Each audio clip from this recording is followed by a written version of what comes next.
cup కొండల నడుమ నిండుగా విరిసిన అందాల సింగిడివే ఓ పిల్ల సూడ సక్కని గుమ్మవే కనుసైగా చేస్తావు నా ఇంట వస్తావు మా ఊళ్ళు చూస్తారు రా ఓ పిల్లగా నన్నిడిసి వెళ్ళిపోరా ఆరంభ ఊర్వశి నెల నా జారి నీల మారేనేమోనే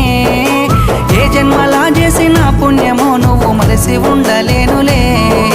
నిండు పున్నమి వేళ ముద్దుంగా నవ్వేటి అందాల జాబిల్లివే ఓ పిల్ల సొగసైన సిరిమల్లెవే కొంటే చూపు